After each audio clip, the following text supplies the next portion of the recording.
Ezzy here with the quick Sunday Live. So today, early this morning, after work, I put in some work even before I left the house this morning. I went out to go surf. I was so excited to get out to the water. And let me tell you, catching some great waves. So for those of you who made it to the beach today, you saw that the waves were amazing. I'm in the water, and worst nightmare, right? I'm meters away out, far at sea. Catch a wave, then the wave catches me. I lose track of my board. I went out without a leash. My board's flying towards the rocks, so I'm swimming. Thank goodness I'm in good condition to swim. I'm swimming towards the board. I get close, it gets brushed away. I look up at the board and I look at my vehicle off in another distance, and the police are at my car, taking off my plates. And I've got to rescue my board and then run over to the police after I'm already toasted from just, this surf. So I get there. I decide to get the board. I'm not gonna leave my board there. I catch this out. So my worst fear, right? Lena, I went surfing this morning and the police tried to abduct my vehicle while I was out at sea. And so I lost the board. So I had to swim after my board, catch the board in that little cove in the other area.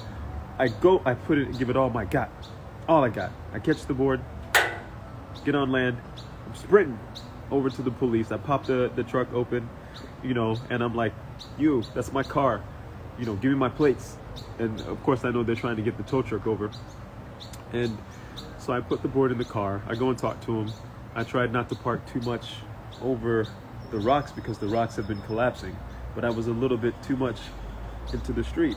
So of course they want to try to, push it and of course squeeze me for a little bit. They're like, well, it's going to cost this much and we have to take the plates. And I was like, I'm tired of you guys taking the plates. Can you do that? Of course they can here. They take the plates so that people pay. Fine. So I'm like, can I get my plates right away today? The reason I'm doing this is not to lament, because I've already got my plates back. And fortunate, I had some funds where I could get my stuff, and I also got it discounted. And I have worked in law enforcement, which many of you don't know, just for a small time over in Kauai. That was the work. And so I'm able to just really speak directly to, hey, you guys, I know that you don't have to take my property. And some of the options that they may give people when they get stopped here in Tulum aren't really the only options you have. For instance, the gentleman said to me, and I'm being kind, right? The officer said, well, you have two options.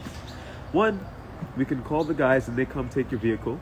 And I stopped him right there. I said, listen, first of all, I'm here now. You guys ain't taking that big vehicle from me. It's not gonna happen. So that's not even an issue. Let's talk about the option where I get my plates back and I understand that, maybe I have to pay a fine, and let's make it minimal. So at the end of the conversation, they met me at the police station. It's 10 minutes, we'll meet you there. Dropped off my plates and went through the process, and also was able to get the plates back at a discounted rate. Speaking to them, saying, hey, I know that I'm off in this, and I know what I was trying to do. And a lot of times you may be trying to do the right thing, and yet still the universe puts a little whammy on you. But also, what I've been learning, especially here in Tulum, especially with my personal nervous system, which has navigated CPTSD, PTSD, where you're in heightened awareness, you're stressed out, you're a little bit more aggravated, and you may kind of lose control of your temper. So it's been a great lesson for me to really pivot as quickly as possible, and also to own everything that goes wrong. Now, and speak to what you're grateful for in the moment. As I'm swimming, I'm grateful that I happened to dart my eye at the vehicle and caught it. I'm grateful that I had the surf, swim, run stamina, that I go out there in the morning just to do this, to be able to get back, because nothing would suck worse than being far out at sea and watching your vehicle be towed and you can't get there in time. Grateful that I can move, and then also that I'm not afraid to speak to the police and I know some of the laws, but also that I know if I'm off. So what I learned is how close I can park to the curb, or perhaps I go surfing earlier in the morning, and perhaps I stay closer to the vehicle, and perhaps I put something on the car where they can't take off my plates. Make it a little bit harder for them. I actually had locks on the plates and they were able to jimmy the plate locks.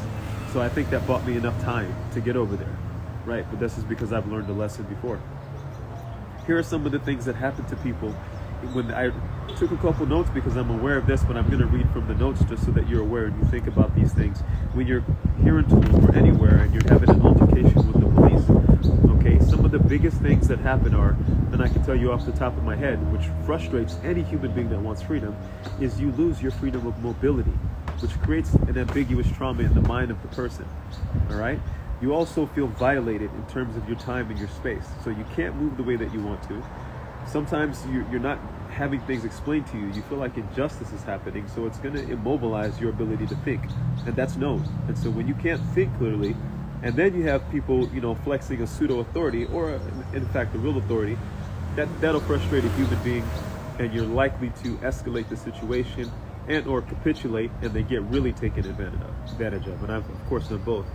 So you lose your peace of mind, right? And the trauma that happens for something like this as well. Let's say that I choose to go out into the ocean again. I don't have the same peace of mind that I would if I knew my vehicle was safe because I'm parked a certain way. I'm always going to be looking back. So you don't have that same level of freedom, but you can get around it. The second thing is, again, time and mobility. So you lose your mobility. And for those of you who've been stopped and you think you're okay on your scooter or on your motorbike, and then you feel like an injustice has been perpetrated towards you, or it really has, it shifts the way that you look at the people who are supposedly here to protect you. And of course, not all of the police are on some grimy stuff. So I think it's important when you get stopped to really ask what is the law, and ask for specifics so that you could learn the issue right away. For me, my vehicle is big and it's heavy, so I can't have it, on the space where things are going to erode. So what I'll do in the future is I'm going to wait. If there's no parking space where I can have the vehicle parked perfectly and it's safe, then I surf another time, or I park further away. If I'm fit enough to run all the way to the car and swim the way that I did this morning, I can sure as hell plan for a little bit more time and get to the car in an easy way. Also, the feeling of violation and property boundaries. You see, you always feel violated, especially men, when the vehicle, which we feel is another extension of ourselves, is touched, it's groped, it's not put on the thing. Someone steals it, takes it away. It's like them taking away your truck, your Tonka truck as a kid. So you definitely want to think beyond that, because it's just a piece of property. You can take it back. And if you're like me, you also have to temper yourself. I have actually taken my vehicle off a tow truck more than one time. Once you start, you go down that path, they know you're not fucking around. And so, but also, you want to be careful. And I also have to hold myself back from actually grabbing those plates from the police, because I can see it in plain sight, and I know they can't move around in the same way. So I can tell, and there's certain things you can do, but they don't end up well. So it's important for a person to be able to calm themselves down and think a couple steps ahead, and then see, maybe this situation is saving you from something worse. Perhaps, it's better for me to leave the beach at that time, and I need to shorten my time surfing because something else was going to happen. Just making sure that's not a Tabano going around my head. They usually come from behind, and I can see behind myself in this video, so I'm watching for them too. Finances. Maybe it's time for me to tighten up on my finances, and so that's a hint. So I look at all the little things that happen as a hint, because I also pay attention to the law of correspondence. I read the tea leaves in a different way. And so when you're getting in trouble, remember, I was talking to another dear friend, beautiful friend, about this book called Pronoia versus Paranoia.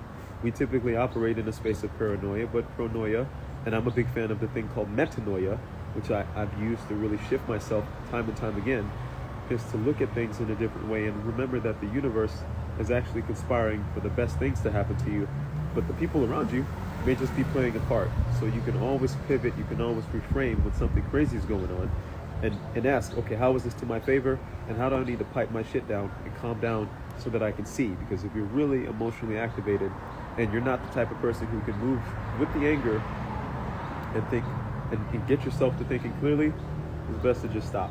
And one hack, some of the hacks that I have for you guys that you can definitely use is, okay, what did I actually do wrong? Look to find out. And if you're really looking with an earnest heart, you'll figure it out, because that lets you know what you can do different next time. And also, is something trying to move me out of this situation? Am I willing to go with the flow? Because there's been many times where I fought it, and then another thing happens that's a compound thing that wouldn't have happened if I would have just, received in that moment. So I'm looking at the last thing that I wrote down, which is emotional toll on the body, anger, stress, but you can shake that off, right? So what I did was I went to the police station right away. I had a shake. I had like a little protein shake, so I shook it up, had my shake, changed my clothes, I talked to the guys at the station. Also, the police station in town surprised me. I had a really surprising thing happen many moons ago here in Tulum. And so I have actually an affinity for that particular precinct station, because I've had issues with the police in various places. And the people in Tulum at the station actually pretty kind. They know, and I think they balance well the things that go on outside with the beat cops, so that when you come in, one, they can be efficient as possible, and two, they show a deep level of understanding. So because I had that experience, I also shared with them, hey, I've also been in law enforcement. I know that you guys don't have to write all the tickets that you do. I also know sometimes you got to make an example. So while I was out there, I didn't make too big of a fuss, and I know that you guys can discount things, especially since I'm here in a timely manner. So what's the cheapest that I can pay for this ticket? I'm willing to pay. I'm giving money to the precinct, and I do appreciate how you guys roll. What can we do? And sure enough, the guy was like, okay, we got this thing here. Thank you. And it's true. I'm not blowing smoke up their ass. They actually are. It's a good precinct here at the station in Tulum. I can't speak to all the police out there, but the guys in the truck were also nice enough to me while being the dicks that they had to be. Oh, well, that's life, so, but I'm open to it. It could always be worse. And again, I'm a black man in this frame who lived in America, and I've had it much worse with the police. So there's things that I've been able to do here that have been really liberating for me. And so every time one of these opportunities is how I'm going to look at them. Every time one of these situations happen, I'm also getting to release previous experiences, whether it's the way that I stand up for myself, the way that I shake the old fear. I'm not in fear of police here or in the States, which I have to be careful because I've also had some scenarios in the States because they're a different group, and I'm aware. And yet there's individuals in every group, so it's trained me to look for the individual, to really be able to relate, to recognize, especially being on the other side of enforcement, like their side but not, that you do have a job to do. There are rules that are in place for a good reason. And so, and also my belief, believe it or not, even though I have broken a lot of rules with the new rules, but rules are to your benefit. What rules help you to do is they help you to live to the standard of your becoming now. Meaning, we have a proclivity to entropy. We have the desire and the natural state to kind of fall apart, to not hold to what we're seeking to do. We have to develop discipline. We have to develop certain things. So rules aren't meant to fuck you over. They're, excuse my French, or don't, because that's English. But the rules are meant to help you. It's like you've envisioned something, and so you envision this version of yourself, and then you need a structure. That's what the rules are.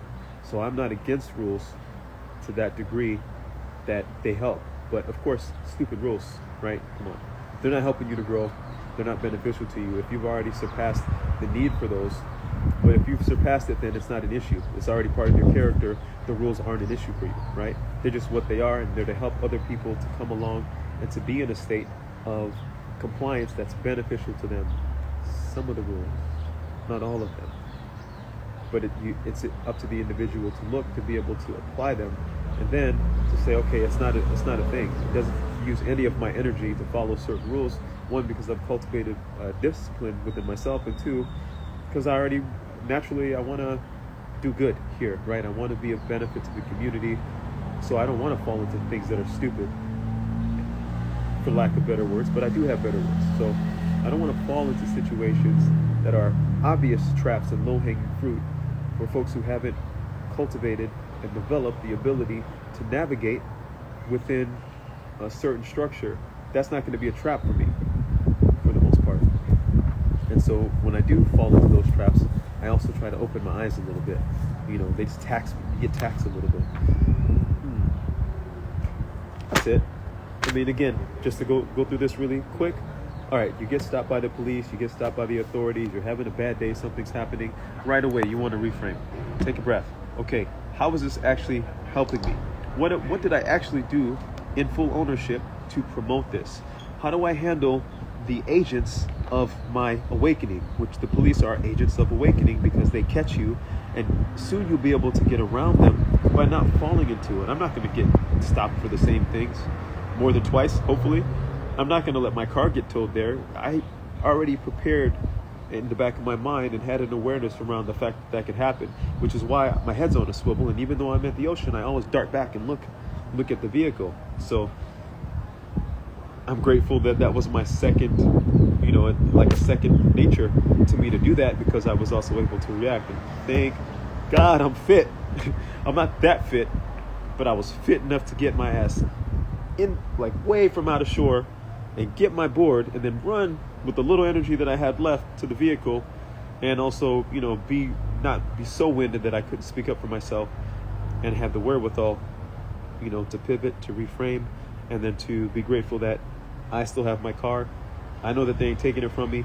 I know how to take it off a truck, but I don't want smoke to that degree, because you can only push the button so much.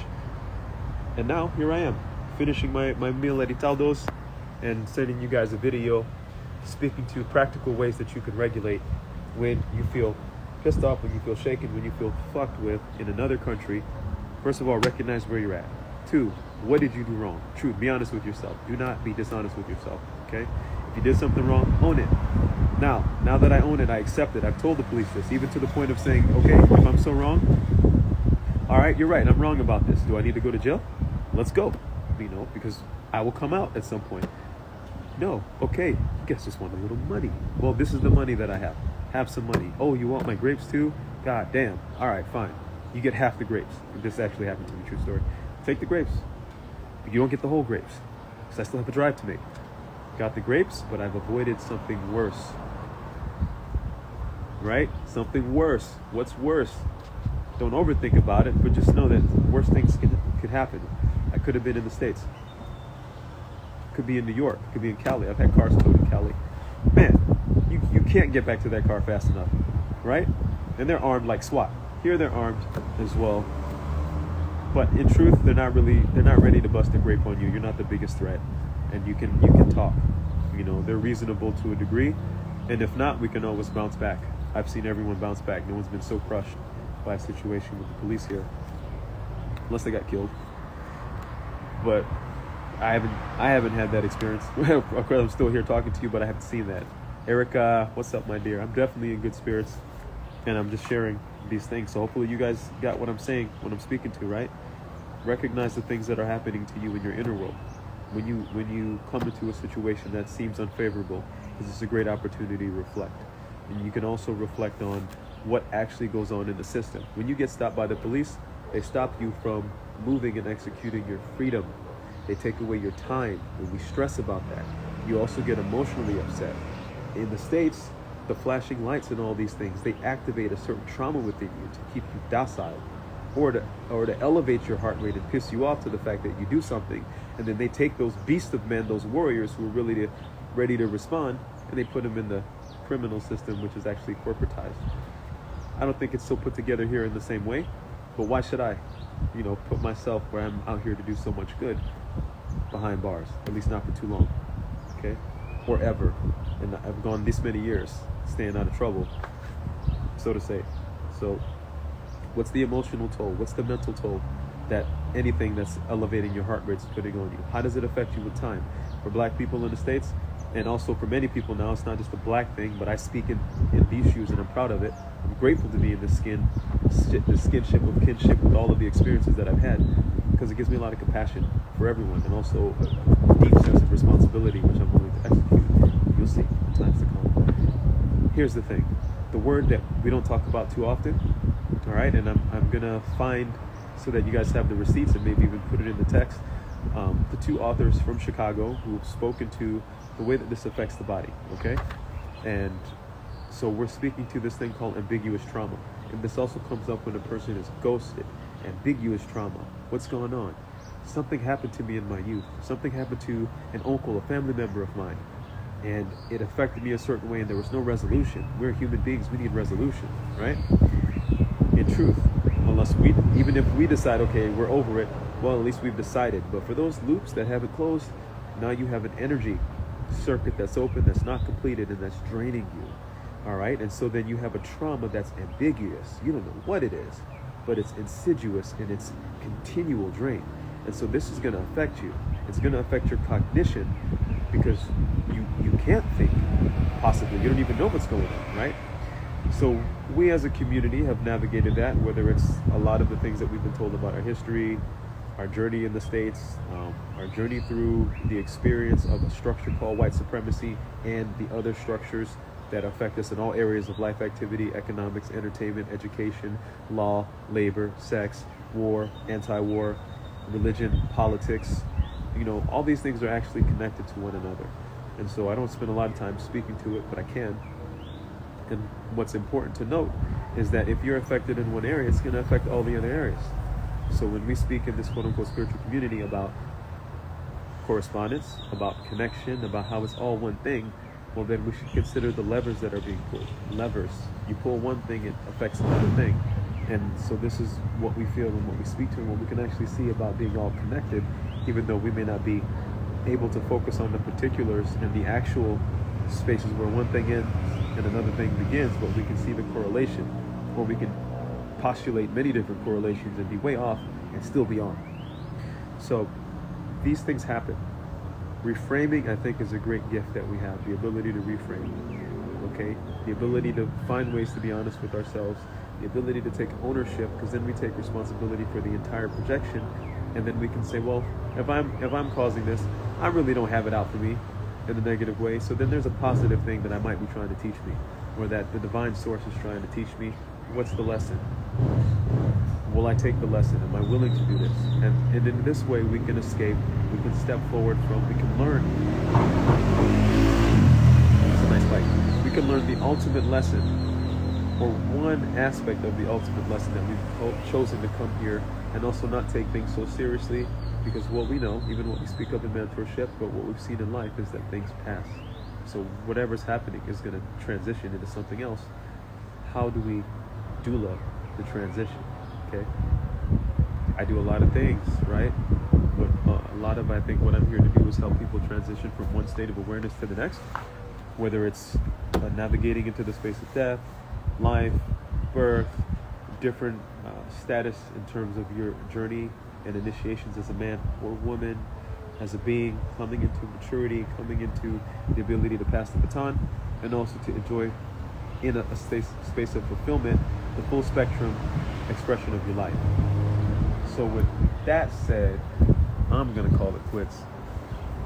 How are you affected by the things that happen and make you feel upset? How can you reframe something faster and faster? Also, journals, right? You don't even want to know how many journals I have.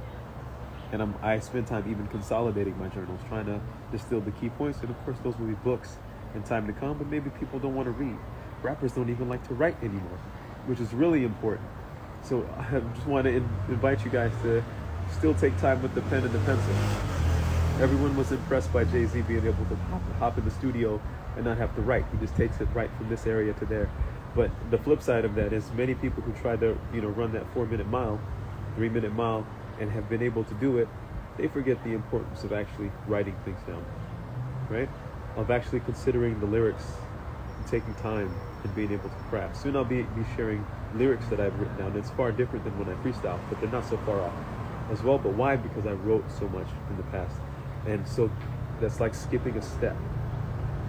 It comes here, you're noticing it, you're writing. In your writing, you're reflecting, you're working with your energy, you're adding another stage and a little bit more power in your ability to manifest. You're solidifying, you're crystallizing. So to skip that step may not be to your benefit, lyricists, writers, rappers, businessmen. It's the people who are still doing it and doing it big. They're still using those manila pads, right? They still write, they're still on the napkin, and they're still crafting things in the 2D. They're bringing it through. And so this is what we do. I appreciate it. And I appreciate it. Now, I remember when we were in the retreat, my dear soul surfer, and I was like, yo, all right, you want to leave your bag here? Okay. Let's not go too far. So this is why. It's because of course, it's part of my experience that I've projected into my journey. And I think maybe it's just to keep me on my toes, to keep me swift and ready and aware. And so then I can have fun with it, because it's like me causing it in my story. And if that's not your story, you don't need to hold on to it, because we have all of it here. So there are people who can totally be oblivious on some Mr. Magoo stuff, and life is going to provide them the safety that they need to get to the next stage. They have their own lessons to learn. And so I'm saying, if this is something that's going on in your space, because it will go on in a different way, look at the way that it's happening. Take the warning and the event as a grace, as a gift and a lesson, and extract the juice from it and sip it, put it on ice.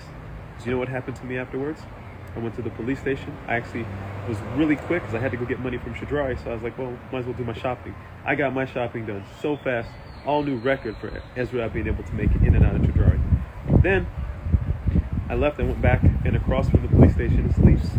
Good sister, good friend who works in Leafs, my friend Femka. Guess what? She had a baby a year ago. I haven't had the time, based on my schedule, I haven't taken the time, ownership, to stop and to check in. So I see her running it, and it's not even a day she's used to working there. I walk across the street. I left my car at the police station now that I got my ticket taken care of, and I know it's safe, so I'll just leave it there. I walk across, say what's up. So nice to catch up with her. And I got to meet her daughter, Sophia, for the first time. Bright-eyed, bushy little plant-based baby. And so it's like, I know I wouldn't have stopped and got to catch up. And, we're kindred spirits. We're all of that same soul family. So life will put you in the position to do some of the things that I really want. I really want to be able to have little times like that this morning, so where I'm not in my crazy man flow, where I can just drop in. As a result, I end up meeting another brother, very, very nice brother from Ghana, and we get to jam about his life. Us at this age, him in his 30s, me in my 40s, multiple marriage, him maybe almost getting married once. It's funny to hear guys talk about, I almost did it one time. But the lessons that they've learned, and him being in a good space, in his aloneness and in his travels, and me being able to feel that too. Then I leave, I go to Taldos, never go there at this time on Sunday. Guess who was there? Guess who pops in? My brother Momo. And we get to drop in, and I get to break bread with him, literally, because I was eating focaccia. So Momo, it was really beautiful to see you today, if you catch this, and nice to connect with one of my mentor brothers, and just my brothers in ceremony and kindness and in deep intention for life. We get to share about relationship and get to know each other. So of course he's going to inquire about where I'm at and what's new for me, vice versa, and most of the time we're holding space. So it's a limited drop-in. So it was really nice to drop in with him. And this is where I'm at before I jump on the next things in preparation for this week's masterminds, and preparation for, now that I've got my own new space, of course I'm going to do some private events there that are more up to par with what I like to present. Maybe five or 6 person events, but like, think to yourself, mellow cello, private concert, massage, sound healing experience, meal, no breaks in the container. Meaning I'm gonna hand select the people that I invite to these events, so that we can go as deep as necessary. And also these are gonna be events for relaxation. So I'm not gonna have no people fucking up the flow, so to say, because it's easy to have that happen when you're in a public space. Or unless I fuck up the flow, in which case I'm sorry and I'll refund your money. But it's not gonna happen. I've been doing this for a while. So yes, Lennon, you're on that list, by the way. So I'm excited for you to experience this.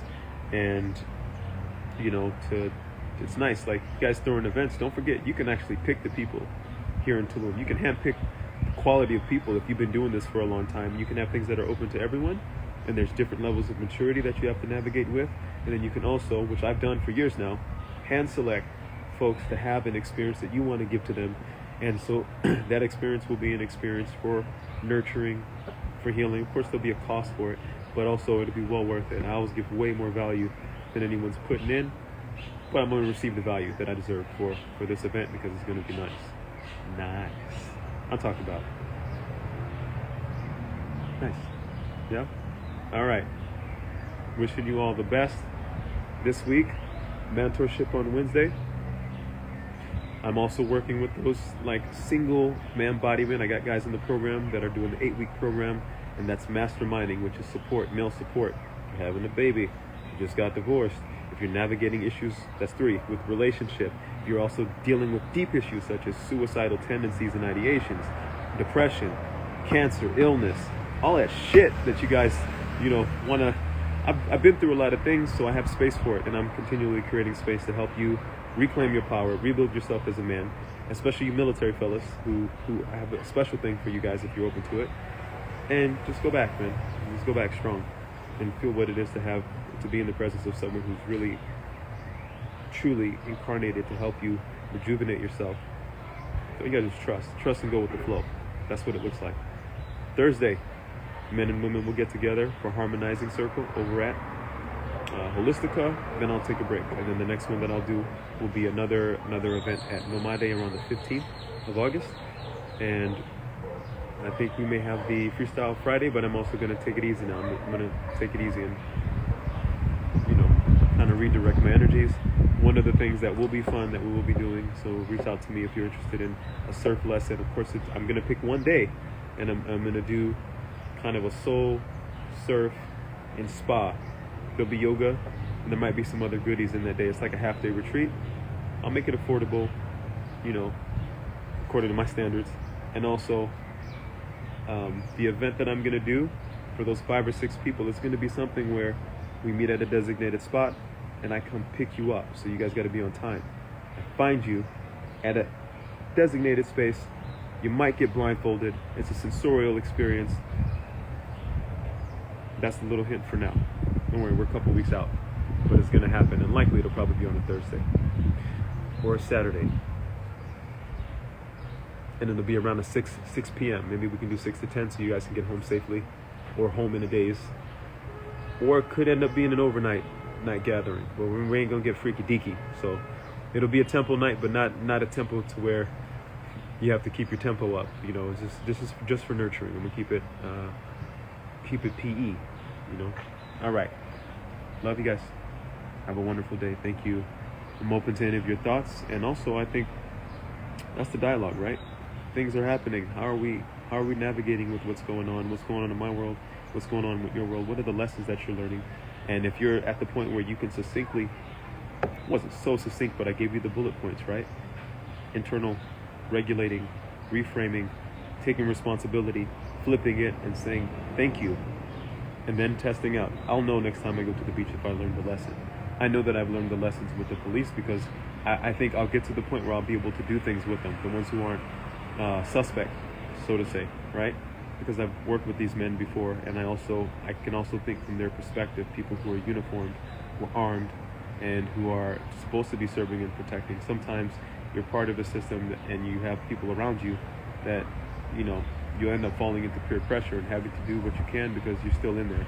You got to provide for your family. It's no different than the people in Hollywood, in the rap game, people in other armed services, and really peer pressure exists everywhere. So how do we shine a light in a way that allows people to really feel safe?